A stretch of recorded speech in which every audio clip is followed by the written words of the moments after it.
ಎಲ್ಲರಿಗೂ ನಮಸ್ಕಾರ. Study studios YouTube ಚಾನಲ್ಗೆ ಮತ್ತೆ ಸ್ವಾಗತ. ಇವತ್ತಿನ ವಿಡಿಯೋದಲ್ಲಿ ಬೆಂಗಳೂರು ವಿಶ್ವವಿದ್ಯಾನಿಲಯದ 4ನೇ ಸೆಮಿಸ್ಟರ್ BCom SCP ಮಕ್ಕಳಿಗೆ ರಿಸರ್ಚ್ ಮೆಥಡಾಲಜಿ ಅನ್ನೋ ಒಂದು ಹೊಸ ಕಾನ್ಸೆಪ್ಟನ್ನು ಇಂಟ್ರೊಡ್ಯೂಸ್ ಮಾಡಿದರು. ಸೊ ಈ ಎಕ್ಸಾಮ್ ಇವಾಗ ನೆಕ್ಸ್ಟ್ ವೀಕಲ್ಲಿ ಬರಲಿಕ್ಕಿದೆ. ಸೊ ಯಾರೆಲ್ಲ ಎಕ್ಸಾಮ್ಗೆ ಪ್ರಿಪೇರ್ ಆಗ್ತಿದ್ದೀರೋ, ಬ್ಯಾಂಗ್ಳೂರು ಯೂನಿವರ್ಸಿಟಿ 4th ಸೆಮ್ ಮಕ್ಕಳು ಯಾರೆಲ್ಲ ಇದ್ದಾರೋ ಅವರಿಗೆ ಸಬ್ಜೆಕ್ಟ್ ಓರಿಯೆಂಟೇಷನ್ ಅಥವಾ ಸಿಲೆಬಸ್ ಓರಿಯೆಂಟೇಷನ್ ಏನು ಮಾಡಿದಾರೋ ಅದರ ಒಂದಿಷ್ಟು ಮಾಹಿತಿಯನ್ನು ನಿಮಗೆ ಈ ವಿಡಿಯೋದಲ್ಲಿ ತಿಳಿಸ್ತಾ ಹೋಗ್ತೇನೆ. ವಿಡಿಯೋವನ್ನು ಸ್ಕಿಪ್ ಮಾಡದೆ ಪೂರ್ತಿಯಾಗಿ ನೋಡಿ. ಸೊ 4th ಸೆಮ್ ಯಾರೆಲ್ಲ ಮಕ್ಕಳಿದ್ದಾರೋ ಅವರಿಗೆ ರಿಸರ್ಚ್ ಮೆಥಡಾಲಜಿ ಹೊಸದಾಗಿ ಇಂಟ್ರೊಡ್ಯೂಸ್ ಆಗಿರುವಂಥ ಕಾನ್ಸೆಪ್ಟು. ಸೊ ಅವರು ಈ ವಿಡಿಯೋವನ್ನು ತಪ್ಪದೆ ನೋಡಿ. ಯಾರೆಲ್ಲ ಇದುವರೆಗೆ ನಮ್ಮ ಚಾನಲನ್ನು ಸಬ್ಸ್ಕ್ರೈಬ್ ಮಾಡ್ಕೊಂಡಿಲ್ಲ, ಸಬ್ಸ್ಕ್ರೈಬ್ ಮಾಡಿಕೊಡಿ. ಹಾಗೆಯೇ ನಿಮ್ಮ ಜೊತೆ ಇರುವಂಥ ಸ್ನೇಹಿತರ ಜೊತೆ ಹಂಚ್ಕೊಳ್ಳಿ, ಅವರಿಗೂ ಈ ಮಾಹಿತಿಯನ್ನು ರೀಚ್ ಆಗೋ ಥರ ಮಾಡಿ ಅಂತ ಹೇಳ್ತಾ ಬನ್ನಿ ಇವತ್ತಿನ ವಿಡಿಯೋವನ್ನು ಶುರು ಮಾಡೋಣ. ಬೆಂಗಳೂರು ವಿಶ್ವವಿದ್ಯಾನಿಲಯ SCP ಸಿಲೆಬಸ್ ಪ್ರಕಾರ 4th ಸೆಮ್ BCom ಅವರಿಗೆ ರಿಸರ್ಚ್ ಮೆಥಡಾಲಜಿ ಇದು PG ಅಂದರೆ ಪೋಸ್ಟ್ ಗ್ರ್ಯಾಜುಯೇಷನ್ ಮಾಡುವಂಥ ಮಕ್ಕಳಿಗೆ ಇದು ಕೊಡ್ತಿದ್ರು. ಈ ಥರ ಸಬ್ಜೆಕ್ಟ್ ಇರ್ತಿತ್ತು, ರಿಸರ್ಚ್ ಅನ್ನೋ ಓರಿಯೆಂಟೆಡ್ ಸಬ್ಜೆಕ್ಟ್ ಇರ್ತಿತ್ತು. ಸೊ ಈ ಸಲ BCom ಅವರಿಗೆ ಇಂಟ್ರೊಡ್ಯೂಸ್ ಮಾಡಿದ್ದಾರೆ. ಬಿಕಾಸ್ ನೆಕ್ಸ್ಟ್ ಫೈನಲ್ ಇಯರಲ್ಲಿ ಅವರಿಗೆ ರಿಸರ್ಚ್ ರಿಲೇಟೆಡ್ ಡೆಸರ್ಟೇಷನ್ ವರ್ಕ್ ಅಥವಾ ಬೇರೆ ಪ್ರಾಜೆಕ್ಟ್ ವರ್ಕ್ ಇರುತ್ತೆ. ಸೊ ಅದಕ್ಕೆ ರಿಸರ್ಚ್ ಬಗ್ಗೆ ಐಡಿಯಾ ಇರಬೇಕು ಅಂತ ಇವಾಗಲೇ ಇಂಟ್ರೊಡ್ಯೂಸ್ ಮಾಡಿದ್ದಾರೆ. ಸೊ ಈ ರಿಸರ್ಚ್ ಮೆಥಡಾಲಜಿ ಅನ್ನೋದು ಒಂದು ಹೊಸ ಕಾನ್ಸೆಪ್ಟ್ ಇಂಟ್ರೊಡ್ಯೂಸ್ ಆಗಿರೋದ್ರಿಂದ ಇವಾಗ ಹಲವಾರು ವಿದ್ಯಾರ್ಥಿಗಳಿಗೆ ಇದರ ಬಗ್ಗೆ ಕನ್ಫ್ಯೂಷನ್ಸ್ ಇರುತ್ತೆ. ಅದಕ್ಕೆ ಈ ವಿಡಿಯೋವನ್ನು ಮಾಡ್ತಿದ್ದೀನಿ. ಸೊ ಸಿಲೆಬಸ್ ಓರಿಯೆಂಟೇಷನಲ್ಲಿ ಏನು ಹೇಳಿದರು, ಏನೆಲ್ಲ ಯಾವುದೆಲ್ಲ ಸಬ್ಜೆಕ್ಟ್ ಇದೆ, ಎಷ್ಟು ವೆಯ್ಟೇಜ್ ಇದೆ, ಯಾವ ಚಾಪ್ಟರ್ಗೆ ಎಷ್ಟು ವೆಯ್ಟೇಜ್ ಇದೆ ಅನ್ನೋದ್ರ ಬಗ್ಗೆ ಇಲ್ಲಿ ಹೇಳ್ತಾ ಹೋಗ್ತೀನಿ ನೋಡಿ. ಸೊ ಕೋರ್ಸ್ ಆಬ್ಜೆಕ್ಟಿವ್ಸ್ ನಮಗೆ ಆಲ್ರೆಡಿ ನಾವು ಕ್ಲಾಸಲ್ಲಿ ಹೇಳಿರ್ತೀವಿ. ಸೊ ಅದನ್ನು ನೋಡ್ಕೊಳ್ಳಿ ನೀವು. ಸೊ ಕ್ಲಾಸ್ ರೂಮ್ ಯಾವ ರೀತಿ ಲೆಕ್ಚರ್ ಮಾಡ್ತಾರೆ ಅನ್ನೋದ್ರ ಬಗ್ಗೆ ಇಲ್ಲಿದೆ. ಪ್ಲಸ್ಸು ಮಾಡ್ಯೂಲ್ 1ಅಲ್ಲಿ ಏನಿತ್ತು. So module 1 is purely related the basics of the research, fundamentals of the research ಕೊಟ್ಟಿದ್ದಾರೆ. So it's a basic concepts ಬಗ್ಗೆ ಕೊಟ್ಟಿದ್ದಾರೆ. ಸೊ ಇನ್ಕ್ಲೂಡಿಂಗ್ ಪ್ಲೆಗರಿಸಮ್ ಬಗ್ಗೆ ಇದೆ, ಓಕೆನಾ. ನೆಕ್ಸ್ಟು ಪ್ರಾಬ್ಲಮ್ ಫಾರ್ಮುಲೇಷನ್ ಬಗ್ಗೆ ಇದೆ. ಸೊ ಇದರ ಬಗ್ಗೆ ನೀವು ನೋಡ್ಕೋಬೇಕಾಗತ್ತೆ. So along with that we have other topics also. So ನೋಡ್ಕೊಳ್ಳಿ ಏನೆಲ್ಲ ಪಾಯಿಂಟ್ಸ್ ಇದೆ. ಇದರಲ್ಲಿ ಫುಲ್ ನೋಟ್ಸೇ ಇದೆ. ಇದನ್ನು ಬೇಕಾದ್ರೆ ನಿಮಗೆ ಶೇರ್ ಮಾಡಿರ್ತೀನಿ. ಸೊ ಯಾರಿಗೆಲ್ಲ ಬೇಕು ಅವ್ರು ಕಮೆಂಟ್ ಮಾಡಿ ನಮಗೆ ಈ ನೋಟ್ಸ್ ಬೇಕು ಅಂತ. ಸೊ ನಿಮ್ಮ ಹತ್ರ ಆಲ್ರೆಡಿ ನೋಟ್ಸ್ ಇದ್ದರೆ ಯಾವ ವೇಟೇಜ್ ಇದೆ ಅನ್ನೋದು ಎಟ್ ದ ಎಂಡಲ್ಲಿ ನಿಮಗೆ ಹೇಳ್ತೀನಿ. ಸೊ ಇದು ಅದರ ಕಾನ್ಸೆಪ್ಟ್ಗಳು, ಇದನ್ನು ನೋಡ್ತಾ ಹೋಗಬೇಕಾಗತ್ತೆ ನೀವು. ಸೆಕೆಂಡ್ ಮಾಡ್ಯೂಲ್ ಇರೋದು ರಿವ್ಯೂ ಆಫ್ ಲಿಟ್ರೇಚರ್ ಇರುವಂಥದ್ದು. ಸೊ ಇದರಲ್ಲಿ ಕೆಲವೊಂದು ಕಾನ್ಸೆಪ್ಟನ್ನು ಕೊಟ್ಟಿದ್ದಾರೆ. ಸೊ ಇದನ್ನು ನೀವು ನೋಡ್ಕೋಬೇಕು. ಇದರಲ್ಲಿರುವಂಥ ಇಂಪಾರ್ಟೆಂಟ್ ಕಾನ್ಸೆಪ್ಟ್ ಕೂಡ ಇಲ್ಲಿ ಕೊಟ್ಟಿದ್ದಾರೆ. 3rd ಯೂನಿಟ್ ಇರುವಂಥದ್ದು ರಿಸರ್ಚ್ ಡಿಸೈನಲ್ಲಿ ಕೆಲವೊಂದಿಷ್ಟು ಇಂಪಾರ್ಟೆಂಟ್ ಟಾಪಿಕ್ಸನ್ನು ಕೊಟ್ಟಿದ್ದಾರೆ. ಸೊ ಅದನ್ನು ನೀವು ನೋಡ್ಕೋಬೇಕು. Meaning and characteristics and significance of research design ಕೊಟ್ಟಿದ್ದಾರೆ. ಟೈಪ್ಸ್ ಆಫ್ ರಿಸರ್ಚ್ ಡಿಸೈನ್ ಕೇಳಿದ್ದಾರೆ. ಸೊ ಇದನ್ನು ನೀವು ನೋಡ್ಕೊಳ್ಳೇಬೇಕು. ಅಲಾಂಗ್ ವಿತ್ ದಟ್ ಸ್ಯಾಂಪ್ಲಿಂಗ್ ಬಗ್ಗೆ ಕೊಟ್ಟಿದ್ದಾರೆ ಮತ್ತು ಹೈಪೋಥಿಸಿಸ್ ಫಾರ್ಮುಲೇಷನ್ ಕೊಟ್ಟಿದ್ದಾರೆ.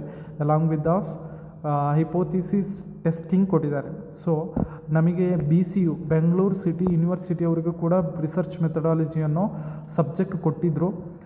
ಅಲ್ಲಿ ಏನಾಯಿತು ಅಂತ ಹೇಳಿದ್ರೆ ಯಾವುದೇ ಪ್ರಾಕ್ಟಿಕಲ್ ಕ್ವೆಶನ್ಸ್ ಕೇಳಿಲ್ಲ. ಅಂದರೆ ನಾವು ಟೆಸ್ಟಿಂಗ್ ಏನು ಮಾಡಿದ್ದೀವಿ ಕ್ಲಾಸಲ್ಲಿ, ನಾವು ಟೆಸ್ಟಿಂಗ್ ಮಾಡಿದ್ದೀವಿ, T test, Z test, Chi² test ಏನೆಲ್ಲ ಮಾಡಿದ್ದೀವಿ ಕ್ಲಾಸಲ್ಲಿ ಪ್ರಾಕ್ಟಿಕಲ್ ಪ್ರಾಬ್ಲಮ್ಸು, ಅದನ್ನು ಅವ್ರು ಕೇಳಿಲ್ಲ. ಓನ್ಲಿ ಥಿಯರಿ ಕ್ವೆಶನ್ಸ್ ಕೇಳಿದ್ದಾರೆ. ಬ್ಯಾಂಗ್ಳೂರು ಸಿಟಿ ಯೂನಿವರ್ಸಿಟಿ ಅವರು ಆ ಥರ ಕೇಳಿದ್ದಾರೆ. ಬ್ಯಾಂಗ್ಳೂರು ಯೂನಿವರ್ಸಿಟಿಯವರು ಮೋಸ್ಟ್ ಪ್ರಾಬಬ್ಲಿ ಥಿಯರಿ ಕ್ವೆಶನ್ಸೇ ಕೇಳ್ತಾರೆ. ಪ್ರಾಕ್ಟಿಕಲ್ ಕ್ವೆಶನ್ಸ್ ಬರುವಂಥ ಚಾನ್ಸಸ್ ತುಂಬ ಕಡಿಮೆ ಇದೆ, ತೀರಾ ಕಡಿಮೆ ಇದೆ. 99% ಅಷ್ಟು ಥಿಯರಿ ಕೇಳುವಂಥ ಚಾನ್ಸಸ್ ಜಾಸ್ತಿ ಇದೆ. ಸೊ ಥಿಯರಿಯನ್ನು ಚೆನ್ನಾಗಿ ಓದ್ಕೊಳ್ಳಿ ಎಲ್ಲರೂ. ಸೊ ಹೈಪೋಥಿಸಿಸ್ ಫಾರ್ಮುಲೇಷನ್ ಬಗ್ಗೆನೂ ಇಲ್ಲಿ ಕೇಳುವಂಥ ಚಾನ್ಸಸ್ ಇರುತ್ತೆ. ನೆಕ್ಸ್ಟು ಅದರ ಬಗ್ಗೆ ಇಂಪಾರ್ಟೆಂಟ್ ಟಾಪಿಕ್ಸ್ ಇಲ್ಲಿ ಸ್ಲೈಡ್ಸಲ್ಲಿದೆ. ಸೊ ಅದಾದ ನಂತರ ಇರುವಂಥದ್ದು 4th chapter, that is data collection and hypothesis testing. So ಇದು ಎಗೇನ್ ಸೇಮ್ ಡೇಟಾ ಕಲೆಕ್ಷನ್ ಏನಿದೆ, ಹೈಪೋಥಿಸಿಸ್ ಟೆಸ್ಟಿಂಗ್ ಆವಾಗಲೇ ಹೇಳಿದೆ. ಅದರ ಬಗ್ಗೆ ನೀವು ನೋಡ್ಕೋಬೇಕು. ಡೇಟಾದ ಬಗ್ಗೆ ನೋಡ್ಕೊಳ್ಳಿ. Data primary data, second data, ಏನು ಇನ್ಫಾರ್ಮೇಷನ್ಸ್ ಇದೆ ಅದರ ಬಗ್ಗೆ ನೋಡ್ಕೋಬೇಕು. So this is also very important chapter. So next ಇದರ ಬಗ್ಗೆ ಇನ್ಫಾರ್ಮೇಷನ್ಸ್ ಇದೆ 4th ಚಾಪ್ಟರ್ ಬಗ್ಗೆ. ಸೊ ನೆಕ್ಸ್ಟ್ ಇರುವಂಥದ್ದು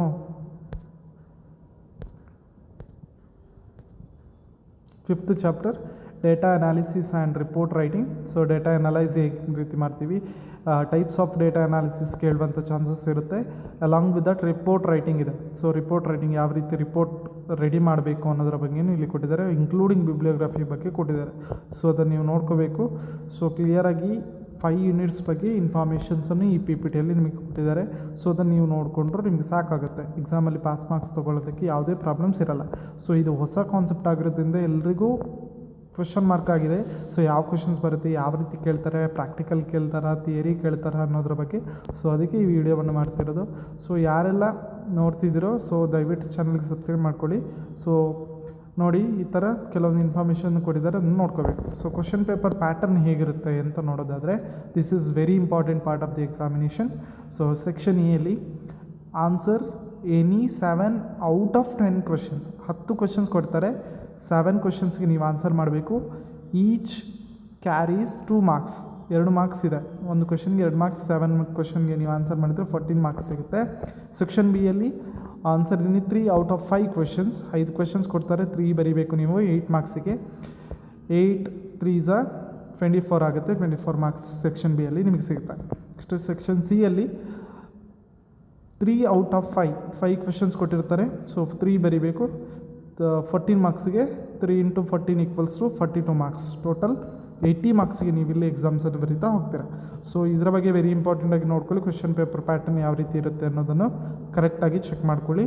along with that blue print ಕೊಟ್ಟಿದ್ದಾರೆ ನೋಡಿ, ಪ್ರಪೋಸ್ಡ್ ಬ್ಲೂ ಪ್ರಿಂಟ್ ಯಾವ ರೀತಿ ಇದೆ ಅಂತ. Section A, section B, section C ಯಲ್ಲಿ ಯಾವೆಲ್ಲ ಚಾಪ್ಟರ್ನಿಂದ ಎಷ್ಟೆಷ್ಟು ಕ್ವೆಶ್ಚನ್ ಬರುತ್ತೆ, ಯಾವ ಮಾರ್ಕ್ಸಿಗೆ ಬರುತ್ತೆ ಅಂತ ಕೇಳಿದ್ದಾರೆ ನೋಡಿ. So fundamentals of research first ಯೂನಿಟಿಂದ ಸೆಕ್ಷನ್ ಎ ಯಲ್ಲಿ 2 ಕ್ವೆಶನ್ಸ್ ಬರುತ್ತೆ, ಅಥವಾ 2 ಮಾರ್ಕ್ಸಿಗೆ ಕ್ವೆಶನ್ಸ್ ಕೇಳ್ತಾರೆ. ಸೊ ಸೆಕ್ಷನ್ ಬಿ ಯಲ್ಲಿ 1 ಬರುತ್ತೆ, ಸೆಕ್ಷನ್ ಸಿ ಯಲ್ಲಿ 1 ಬರುತ್ತೆ. ಪ್ರತಿ ಚಾಪ್ಟ್ರಿಂದ ಸೇಮ್ ಬ್ಲೂ ಪ್ರಿಂಟನ್ನು ಕೊಟ್ಟಿದ್ದಾರೆ. ಸೊ ಪ್ರತಿ ಚಾಪ್ಟರ್ ಇಂಪಾರ್ಟೆಂಟ್ ಆಗಿರುತ್ತೆ. ಸೊ ಒಂದು ಚಾಪ್ಟ್ರು ನೀವೇನಾದರೂ ಇನ್ ಕೇಸ್ ನಿಮಗೇನಾದರೂ ಕಷ್ಟ ಆಗ್ತಿದೆ, ತುಂಬ ಕಷ್ಟ ಇದೆ ಇದು ಅಂತ ಅನಿಸಿದ್ರೆ ಪಾಸ್ ಆಗೋದಕ್ಕೆ ನೀವು ಒಂದು ಚಾಪ್ಟರ್ನ ಸ್ಕಿಪ್ ಮಾಡ್ಬೋದು. In case if you are no other 4 chapters, 4 ಬೇರೆ ಚಾಪ್ಟರ್ಸ್ ನಿಮಗೆ ಪಕ್ಕಾ ಗೊತ್ತಿದೆ ಅಂದರೆ ಒಂದು ಚಾಪ್ಟರ್ ಸ್ಕಿಪ್ ಮಾಡ್ಬೋದು. ಅಥವಾ ನೀವು ಪಾಸ್ ಆಗೋದಕ್ಕೆ ಇಲ್ಲಿ ನೋಡ್ತಿದ್ರೆ ಅಂದರೆ ಒಂದು ಚಾಪ್ಟರ್ ಸ್ಕಿಪ್ ಮಾಡ್ಕೊಂಡು ನೀವು ಓದ್ಕೋಬೋದು. ಸೊ ಪ್ರತಿ ಚಾಪ್ಟ್ರಿಗೂ ಈಕ್ವಲ್ ವೆಯ್ಟೇಜ್ ಇದೆ, ಈಕ್ವಲಾಗಿ ವೆಯ್ಟೇಜ್ ಕೊಟ್ಟಿದ್ದಾರೆ. ಸೊ ಪ್ರಾಪರಾಗಿ ಎಲ್ಲ ಚಾಪ್ಟರ್ನು ಚೆನ್ನಾಗಿ ಓದ್ಕೊಳ್ಳಿ. Fundamentals of research, review of literature, research design, data collection and hypothesis testing, data analysis and report writing, each ಚಾಪ್ಟರಿಂದ ಸೇಮ್ ವೆಯ್ಟೇಜಲ್ಲಿ ನಿಮಗೆ ಬ್ಲೂ ಪ್ರಿಂಟನ್ನು ಕೊಟ್ಟಿದ್ದಾರೆ. ಸೊ ಅದನ್ನು ಪ್ರಾಪರಾಗಿ ಚೆಕ್ ಮಾಡ್ಕೊಳ್ಳಿ. ಪ್ರತಿ ಚಾಪ್ಟ್ರಿಂದ section A, section B, section ಸಿಗೆ ಕ್ವೆಶನ್ಸ್ ಬಂದೇ ಬರುತ್ತೆ. ಸೊ ಅದಕ್ಕೆ ಕ್ಲಿಯರಾಗಿ ಓದ್ಕೊಳ್ಳಿ ಅಂತ ಹೇಳ್ತಾ, ಸೊ ಯಾರೆಲ್ಲ ಈ ವಿಡಿಯೋವನ್ನು ನೋಡ್ತೀರಿ, ನಿಮಗೆ ಏನಾದರೂ ಡೌಟ್ಸ್ ಇದ್ದರೆ ನನ್ನ ಜೊತೆ ಕಮೆಂಟ್ ಬಾಕ್ಸಲ್ಲಿ ಕಮೆಂಟ್ ಹಾಕಿ, ನಿಮಗೆ ಇನ್ನೂ ಇನ್ಫಾರ್ಮೇಷನ್ ಕೊಡ್ತೀನಿ. ಇದ್ರ ಜೊತೆಗೆ ಬಿ ಸಿ ಯು ಕ್ವೆಶನ್ ಪೇಪರ್ನ ನೆಕ್ಸ್ಟ್ ವೀಡಿಯೋದಲ್ಲಿ ಹಾಕ್ತೀನಿ. ಬಿ ಸಿ ಯು ರಿಸರ್ಚ್ ಮೆಥಡಲ್ಲಿ ಕ್ವೆಶನ್ಸ್ ಯಾವ ರೀತಿ ಇತ್ತು, ಅವ್ರ ಪ್ಯಾಟರ್ನ್ ಹೇಗಿತ್ತು, ಅವ್ರಿಗೆ ಯಾವ ರೀತಿ ಬರುತ್ತೆ ಅಂತ. ನಿಮ್ಮ ಪ್ಯಾಟರ್ನ್ ಇದು ಕೊಟ್ಟಿದ್ದಾರೆ, ಇದೇ ಪ್ಯಾಟರ್ನ್ ನೀವು ನೋಡ್ಕೊಳ್ಳಿ. ಸೊ ನಾನು ಆಲ್ರೆಡಿ ಹೇಳಿದಂಥ ಪ್ಯಾಟರ್ನ್ಸ್ ಏನಿದೆ ಅದನ್ನು ಓದ್ಕೋಬೇಕು. ಪ್ಲಸ್ ಬ್ಲೂ ಪ್ರಿಂಟ್ ನಿಮಗಿದೆ, ಅವರ ಪ್ಯಾಟರ್ನ್ ಬೇರೆ ಇದೆ, ಬಟ್ ಕ್ವೆಶನ್ಸನ್ನು ನೀವು ನೋಡ್ಕೋಬೋದು ಯಾವ ರೀತಿ ಕ್ವೆಶನ್ಸ್ ಬಂದಿದೆ ಅಂತ. ಅದು ನೆಕ್ಸ್ಟ್ ವೀಡಿಯೋದಲ್ಲಿ ನಿಮಗೆ ಹಾಕ್ತೀನಿ. ಬ್ಯಾಂಗ್ಳೂರು ಸಿಟಿ ಯೂನಿವರ್ಸಿಟಿದು. ಸೊ ಬ್ಯಾಂಗ್ಳೂರು ಯೂನಿವರ್ಸಿಟಿ ವಿದ್ಯಾರ್ಥಿಗಳು ಯಾರೆಲ್ಲ ಇದ್ದೀರೋ, ಸೊ ಅದಕ್ಕೆ ಈ ಬ್ಲೂ ಪ್ರಿಂಟ್ ಬಂತು. ಈ ಕ್ವೆಶನ್ ಪೇಪರ್ ಪ್ಯಾಟರ್ನ್ ಓದ್ಕೊಳ್ಳಿ. ಏನಾದರೂ ಡೌಟ್ ಇದ್ದರೆ ನೀವು ಕಮೆಂಟ್ ಬಾಕ್ಸಲ್ಲಿ ಹಾಕಿ. So thanks for watching the video. So those who are not subscribed our channel, please subscribe our channel ಅಂತ ಹೇಳ್ತಾ ಎಲ್ರಿಗೂ ನಮಸ್ಕಾರ.